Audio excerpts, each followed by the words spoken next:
Hello friends, welcome to Sri Tamil channel. இன்றைக்கி நாம் restaurant style jeera rice ரெஸ்டாரண்ட்டில் கிடைக்கிற மாதிரியே நல்ல ஃப்ளஃபியாக உதிரியாக கொஞ்சம் கூட உடஞ்சி போகாமல் ரெஸ்டாரண்ட்டில் கிடைக்கிற அதே ஃப்ளேவரில் வீட்டில் ரொம்ப சிம்பிளாக எப்படி செய்யலாம் தான் இன்றைக்கி நம்ம பார்க்க போகிறோம். முதல்ல ஒரு அகலமான பாத்திரத்தில் 5 கப் தண்ணி எடுத்துக்கோங்க. இப்போ இது கூட ஒரு சின்ன துண்டு பட்டை, ஒரு பிரிஞ்சி இலை, 2 ஏலக்காய், 2 கிராம்பு, ஒரு சின்ன துண்டு ஜாதி பத்திரி, இது எல்லாத்தையுமே சேர்த்துக்கோங்க. இப்போ இது கூடவே ஒரு அரை டேபிள் ஸ்பூன் எண்ணெய் சேர்த்துக்கோங்க. இப்போ இந்த தண்ணி நல்லா கொதிக்கட்டும்.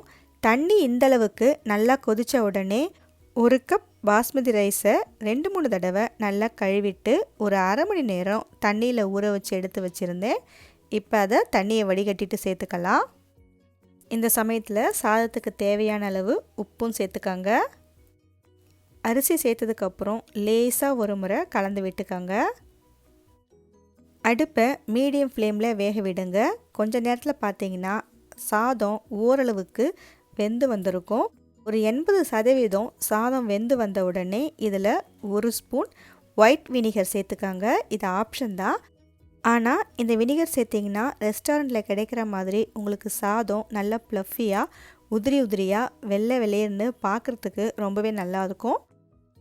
வினிகர் சேர்த்து திரும்பவும் ஒரு முறை கலந்து விட்டு நல்லா வேக விடுங்க. சாதம் ஒரு 95% நல்லா வெந்து வரணும். அப்போ தான் சாதம் ஆறுனதுக்கு அப்புறமும் நல்லா சாஃப்டாக ட்ரை ஆகாமல் இருக்கும். இப்போ பார்த்தீங்கன்னா சாதம் ஓரளவுக்கு நல்லா சாஃப்டாக வெந்து வந்துடுச்சு. இப்போ ஸ்டவ்வை ஆஃப் பண்ணிவிட்டு தண்ணியை வடிகட்டிடலாம். தண்ணி வடிஞ்சதுக்கப்புறமா ஒரு அகலமான பிளேட்டில் சாதத்தை ஆற விடுங்க. நாம் வாசனைக்காக சேர்த்த பொருட்களெல்லாம் நாம் எடுத்துடலாம். அடுத்து அகலமான பேனில் 1 டேபிள் ஸ்பூன் நெய் சேர்த்துக்கோங்க. நெய் லேசாக சூடானதும் 1 ஸ்பூன் சீரகம் சேர்த்து தாளிச்சிக்கோங்க.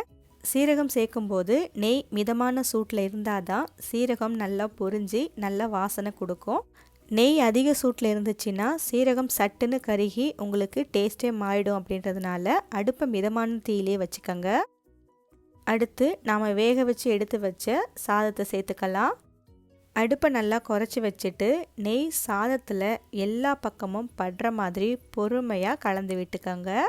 உங்களுக்கு காரம் தேவைப்பட்டால் 2 பச்சை மிளகாயை கீறி நெய்யில் லேசாக வதக்கி சேர்த்துக்கலாம். கடைசியாக ஒரு கைப்பிடி அளவு கொத்தமல்லியை நல்லா பொடியாக நறுக்கி சேர்த்துக்கோங்க. இதையும் ஒரு முறை நல்லா கலந்து விட்டுக்கலாம். அவ்வளவுதான், சுட சுட இந்த ஜீரா ரைஸோட உங்களுக்கு விருப்பமான பருப்பு, பன்னீர், கேப்சிகம், மஷ்ரூம் அப்படின்னு எல்லா விதமான கிரேவி வெரைட்டிஸும் இது கூட ரொம்பவே சூப்பராக இருக்கும். சிம்பிளாக வெறும் ரைத்தா மட்டும் கூட ரொம்ப நல்லாயிருக்கும். ஓகே ஃப்ரெண்ட்ஸ், இந்த ரெஸ்டாரண்ட் ஸ்டைல் ஜீரா ரைஸை உங்கள் வீட்டில் ஒரு முறை ட்ரை பண்ணி பார்த்துட்டு எப்படி இருக்குன்னு சொல்லுங்கள். இந்த ரெசிபி உங்களுக்கு பிடிச்சிருந்தால் லைக் பண்ணுங்கள், ஷேர் பண்ணுங்கள். ஸ்ரீ தமிழ் சேனலுக்கு சப்ஸ்கிரைப் பண்ணுங்கள்.